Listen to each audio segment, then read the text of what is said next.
ಪುರುಷ ವೇಷ ಧರಿಸಿಕೊಂಡು ಸಿಂಹಾಸನದ ಮೇಲೆ ಕೆಳಗಡೆ ಬರುವಾಗ ಹರಿತವಾದ ಕತ್ತಿ ತೊಗೊಂಡು ಕೆಳಗೆ ಇಳ್ಯಕತ್ತಿದ್ದಳು. ಉಲೇಮಾರರು ನೋಡಿದ್ರು, ಕ್ಯಾಬ ಅಂದರು, ಕಣ್ಣಿಳಿಸಲಿ ಅಂದಳು. ಕಣ್ಣಿಳಿಸಲಿಂದ ಕಣ್ಣ ಕಿತ್ತಿ ನಿನಗೆ. ಈತನ ಮರಣದ ನಂತರ ಯಾರು ಆಳ್ವಿಕೆ ಮಾಡಬೇಕು? ಉಳಿದ ಬರೆದಿಟ್ಟಿರ್ತಾನೆ. ಏನು ಬರೆದಿಟ್ಟಿರ್ತಾನೆ ಅಂದರೆ, ನನ್ನ ಹಿರಿಯ ಮಗಳಾಗಿರುವಂಥ ರಜಿಯಾ ಆಳ್ವಿಕೆ ಮಾಡಬೇಕು. ಉಳಿದು ಎಲ್ಲ ಇದ್ದು ಯಾರು? ರುಕುನುದ್ದೀನ್ ಫಿರೋಜ್ ಶಾ ಅಂತಿದ್ದ, ಬಹರಾಮ್ ಶಾ ಅಂತಿದ್ದ, ಅಲ್ಲಾವುದ್ದೀನ್ ಮಸೂದ್ ಅಂತಿದ್ದ. ಅವು ಸುಡುಗಾಡ ಆಳ್ವಿಕೆ ಮಾಡುವಲ್ಲ ಬಿಡುವಲ್ಲ ಗೊತ್ತಿರ್ತಾವೆ. ಉಂಡು ಆರಾಮ್ ಹೊಟ್ಟೆ ತುಂಬ ಹಟ್ಟಿ ಮ್ಯಾಕ ಕೈ ಆಡ್ಸ್ಕೊಂಡು ತಿಗಾಡು ಚಂತನ ಆ ಕಡೆ ಈ ಕಡೆ. ಅವ್ನು ಗೊತ್ತಿತ್ತು ಈ ಸಾಮ್ರಾಜ್ಯವನ್ನು ಕಟ್ಟಿ ಬೆಳೆಸುವಂಥ ತಾಕತ್ತಿರೋದು ನನ್ನ ಮಗಳಿಗೆ ಮಾತ್ರ.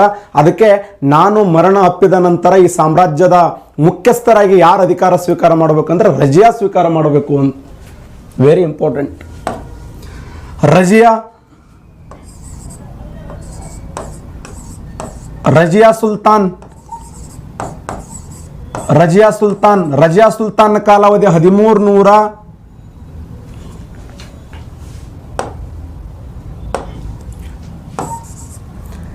ರಜಿಯಾ ಸುಲ್ತಾನ್ ಕಾಲಾವಧಿ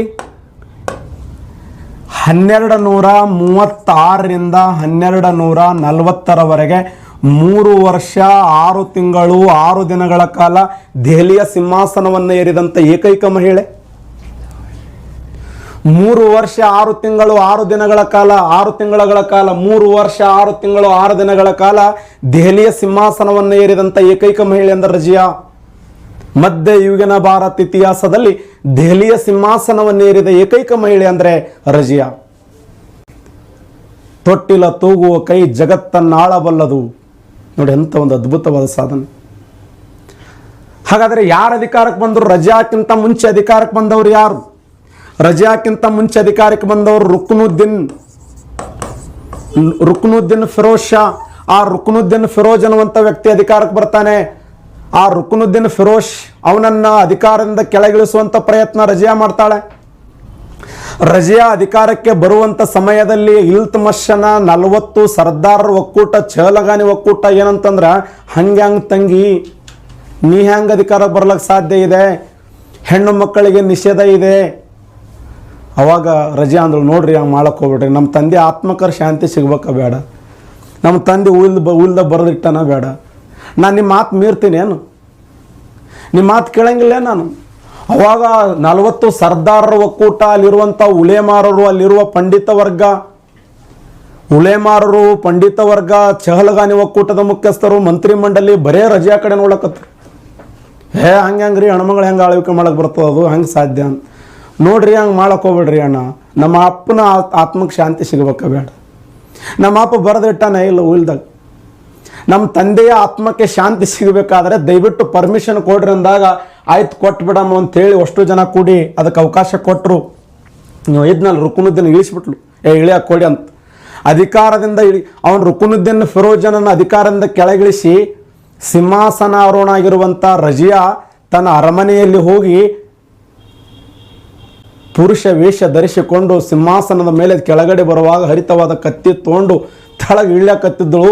ಉಲೇಮಾರರು ನೋಡಿದ್ರು, ಕ್ಯಾಬ ಅಂದರು, ಕಣ್ಣಿಳಿಸಲಿ ಅಂದಳು. ಕಣ್ಣಿಳಿಸಲಿಂದ ಕಣ್ಣ ಕಿತ್ತಿ ನಿನಗಂತ. 40 ಸರ್ದಾರರ ಒಕ್ಕೂಟ ಕಡಿಲ್ಲ ನಿನ್ನಂತ, ಕಡ್ಡಗಾದ ಕಡ್ದು ಬಿಡ್ತೀನಿ ನಿನಗಂತ. ಅವಾಗಂದ್ರು, ಹಿಂಗೆ ಕಡಿತೀನಿ ನೀನು, ಸುಮ್ ಸರಿತಿಲ್ಲ ಹಿಂಗೆ ಸರಿ. 40 ಸರ್ದಾರರ ಒಕ್ಕೂಟ, ಅಲ್ಲಿರುವಂಥ ಉಲೇಮಾರರು ಗಾಬರಿ ಬಿಟ್ರು. ಏನು ಆಟ ಹಚ್ಚಿರಿ ನೀವು? ನೋಡಿ ಎಂಥ ಒಂದು ಪೌರುಷದ ಮಾತುಗಳು, ಎಂಥ ವೀರಾವೇಶದ ಮಾತುಗಳು. ಮಧ್ಯಯುಗೀನ ಭಾರತ ಇತಿಹಾಸದಲ್ಲಿ ದೆಹಲಿಯ ಸಿಂಹಾಸನವನ್ನೇರಿದ ಏಕೈಕ ಮಹಿಳೆ ಎಂದರೆ ರಜಿಯಾ. 3 ವರ್ಷ 6 ತಿಂಗಳು 6 ದಿನಗಳ ಕಾಲ. ಸರ್ ಇವೆಲ್ಲ ಎಲ್ಲಿಂದ ಹೇಳಕತ್ತೀರಿ ನೀವು? ರಜಿಯಾಳ ಆಸ್ಥಾನದಲ್ಲಿ ಒಬ್ಬ ಪ್ರಸಿದ್ಧವಾದ ಕವಿ ಇದ್ದ, ತಬಕತ್ ಇ ನಾಸಿರ್ ಅನ್ನುವಂಥ ಒಂದು ಕೃತಿಯನ್ನು ಬರಿತಾನ. ತಬಕತ್ ಇ ನಾಸಿರ್. ಈ ತಬಕತ್ ಇ ನಾಸಿರ್ ಅನ್ನುವಂಥ ಅದ್ಭುತವಾದ ಗ್ರಂಥ. ಆ ತಬಕತ್ ಇ ನಾಸಿರ್ ಎಂಬ ಗ್ರಂಥವನ್ನು ಬರೆದವರು ಯಾರು? ತಬಕತ್ ಇ ನಾಸಿರ್ ಅನ್ನುವಂಥ ಗ್ರಂಥವನ್ನು ಬರೆದವರು ಮಿನಾಜ್ ಉಸ್ ಸಿರಾಜ್ ಅನ್ನುವಂಥ ವ್ಯಕ್ತಿ. ಮಿನಾಜ್ ಉಸ್ ಸಿರಾಜ್. ಈ ಮಿನಾಜ್ ಉಸ್ ಸಿರಾಜ್ ಅನ್ನುವಂಥ ಒಬ್ಬ ಪ್ರಸಿದ್ಧವಾದ ಕವಿ ಯಾರ ಆಸ್ಥಾನದಾಗಿದ್ದ ಅಂದ್ರೆ ರಜಿಯಾಳ ಆಸ್ಥಾನದಲ್ಲಿದ್ದ. ಆ ರಜಿಯಾಳ ಆಸ್ಥಾನದಲ್ಲಿರುವಂಥ ಈ ಮಿನಾಸ್ ಉಸ್ ಸಿರಾಜ್ ಅನ್ನುವಂಥ ವ್ಯಕ್ತಿ ತಬಕತ್ ಇ ನಾಸಿರ್ ಅನ್ನುವಂಥ ಗ್ರಂಥವನ್ನು ಬರೀತಾನೆ. ಆ ಗ್ರಂಥದಲ್ಲಿ ವಿಶೇಷವಾಗಿ ರಜೆ ಯಾವ ಥರ ಆಳ್ವಿಕೆ ಮಾಡಿದಳು, ರಜೆ ಅಧಿಕಾರಕ್ಕೆ ಬಂದ ತಕ್ಷಣ ತಮ್ಮ ನಂಬಿಕಸ್ಥ ವ್ಯಕ್ತಿಗಳನ್ನ ಅಧಿಕಾರಕ್ಕೆ ತಂದಳು. ಅಭಿಷೇನಿಯಾದ ಒಬ್ಬ ವ್ಯಕ್ತಿ ಇದ್ದ. ಅಭಿಷೇನಿಯಾದ ಒಬ್ಬ ವ್ಯಕ್ತಿ ಇದ್ದ. ಅವನ ಹೆಸರು ಏನಂದ್ರೆ ಯಾಕುತ್ ಅಂತೇಳಿ.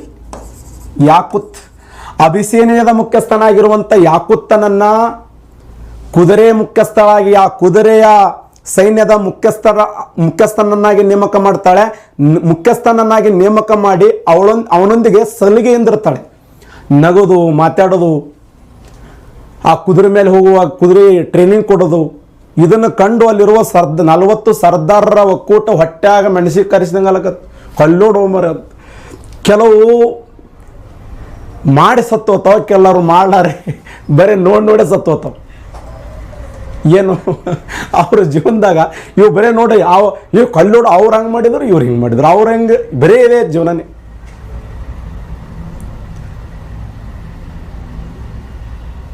ಒಬ್ಬ ಋಷಿ ಇದ್ನಂತ. ಒಬ್ಬ ಋಷಿಗೆ 7 ಜನ ಶಿಷ್ಯರಿದ್ರಂತ. 7 ಜನ ಶಿಷ್ಯರಿಗೆ ಆ ಋಷಿ ಹೇಳಿದ್ದ, ನೀವು ಹೆಣ್ಣು ಮಕ್ಕಳಂದ್ರೆ ಭಾಳ ದೂರ ಇರಬೇಕು, ಹೆಣ್ಣು ಮಕ್ಕಳಿಂದ ಭಾಳ ನಾವೆಲ್ಲ ಏನು ಕಾಮ ಕ್ರೋಧ ಮದಮಸ್ತರ ಮೋಹಲೋಭಗಳನ್ನು ಮೆಟ್ಟಿ ನಿಲ್ಲಬೇಕು ಅಂತ. ಆ 7 ಜನ ಶಿಷ್ಯರು ಒಂದು ಹಳ್ಳ ದಾಟ್ಲಕತ್ತಿದ್ರು. ಒಬ್ಬ ಹೆಣ್ಣು ಮಗಳು ಹಳ್ಳದಾಗ ಹರ್ಕೊಂಡು ಹೊಂಟಿದ್ಳು. ಒಬ್ಬ ಶಿಷ್ಯ ಏನು ಮಾಡಿದ, ಧೈರ್ಯದಿಂದ ಆ ಹೆಣ್ಣು ಮಗಳನ್ನು ಮುಟ್ಟಿ ಅವಳನ್ನು ಹಳ್ಳದಿಂದ ತೆಗೆದು ಹಾಕಿದ. ಇವು 6 ಜನ ಯಪ್ಪು ಜೀವನ ಹೋಯ್ತು. ಏನು ನಮ್ಮ ಗುರು ಹೇಳಿದ ಮಾತು ಕೇಳಿಲ್ಲ. ಆ 6 ಜನ ಬಂದು ಗುರುವಿಗೆ ಹೇಳಿದ್ರಂತ, ಗುರುವೇ ನಿಮ್ಮ ಶಿಷ್ಯ ಪರಮ ಶಿಷ್ಯ ಅದನ್ನೆಲ್ಲ ತಪ್ಪು ಮಾಡ್ಯಾನ, ಒಬ್ಬ ಹೆಣ್ಣು ಮಗಳನ್ನು ಮುಟ್ಟಿ ಆ ನದಿಯಿಂದ ಹೊರಗೆ ಇಟ್ಟಿದ್ದಾನೆ, ಆ ಹೆಣ್ಣು ಮಗಳನ್ನು ಹೊತ್ಕೊಂಡು ಈ ಕಡೆ ನದಿಯಿಂದ ಹೊರಗಿಟ್ಟ ಅಂತ. ಅವಾಗ ಗುರು ಅಂದ, ಏನು ತಪ್ಪು ಮಾಡಿದ, ಒಳ್ಳೆ ಕೆಲಸ ಮಾಡ್ಯಾನಲ್ಲ, ನದಿಯಲ್ಲಿ ಹೋಗುವಂಥ ಹೆಣ್ಣು ಮಗಳನ್ನು ರಕ್ಷಣೆ ಮಾಡ್ಯಾನಲ್ಲ, ಆ ಮುಟ್ಟಬೇಕೇನ್ರಿ ಅಂತ. ಇಲ್ಲಪ್ಪ, ಅವ ಅಲ್ಲೇ ಮುಟ್ಟಿ ಎತ್ತಿಟ್ಟು ಬಂದ, ಅಲ್ಲಿಂದ ನೀವು ಹೊತ್ಕೊಂಡ್ಬಂದಿರಲಿ ಅಂದ. ನೀವು ಮನಸ್ಸಿನಾಗ ನಿಮ್ಮ ಮನಸ್ಸು ಸುದ್ದಿರ್ಲಿಪ್ಪ.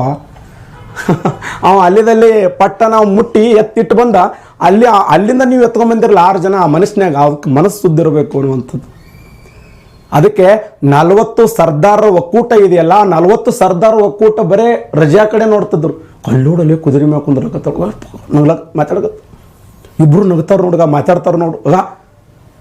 ಇವು 40 ಜನ ಎದಿ ಹೊಡೆದು ಗಾಬರಿಯಾಗಿ ಹೊಟ್ಟೆ ಮೆಣಸಿ ಕಲಿಸಿದಂಗಾಗಿ ಹೆಂಗರ ಮಾಡಿ ಸಾಮ್ರಾಜ್ಯದಿಂದ ಅವಳನ್ನು ಕೆಳಗಿಳಿಸಬೇಕು ಅಂಥೇಳಿ ಪಕ್ಕದಲ್ಲಿರುವಂಥ ಅಲ್ತೂನಿಯಾ ಅಂತ ಒಬ್ಬ ಇದ್ದ.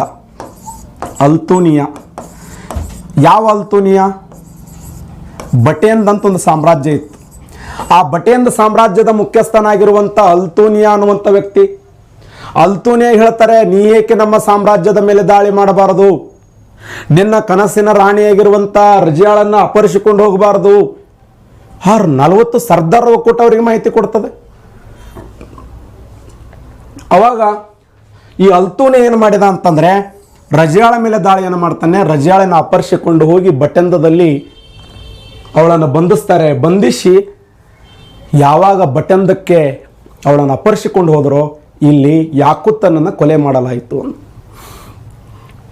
ನೋಡಿ, ಸಲಿಗೆಯಿಂದ ಇದ್ದಂಥದ್ದು, ಅವರ ಮಧ್ಯೆ ಸ್ನೇಹ ಸಂಬಂಧ, ಅದು ಪ್ರೀತಿ ಇದೆಯೋ ಬಿಟ್ಟಿಲ್ಲ ಗೊತ್ತಿಲ್ಲ, ಎಲ್ಲಿ ಉಲ್ಲೇಖ ಇಲ್ಲ. ಅದು ಪ್ರೀತಿಸ್ತಾ ಇದ್ದಳು ಅನ್ನುವಂಥದ್ದು ಕೆಲವು ಪುಸ್ತಕಗಳಲ್ಲಿ ಕೆಲವು ಸಣ್ಣ ಮಾಹಿತಿ ಇದೆ, ಅದು ಅಧಿಕೃತವಾದಂಥ ಮಾಹಿತಿ ಇಲ್ಲ.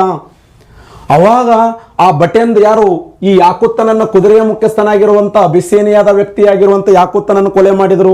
ಈ ಸುದ್ದಿ ಗೊತ್ತಾಯಿತು ರಜಾಳಿಗೆ. ನಿನ್ನ ಸ್ನೇಹಿತ ನೀನೇನು ಸಲಿಗೆಯಿಂದಿದ್ದಲ್ಲ ಆ ವ್ಯಕ್ತಿಯನ್ನು ಕೊಲೆ ಮಾಡಲಾಯಿತು ಅಂತ. ಅವಾಗ ಕಣ್ಣ ನೀರು ಬಂದು, ಎಷ್ಟು ಕ್ರೂರಿಗಳದಾರಲ್ಲ, ನಮ್ಮವ್ರೆ ನಮಗೆ ಮೋಸ ಮಾಡಿದಾರಲ್ಲ.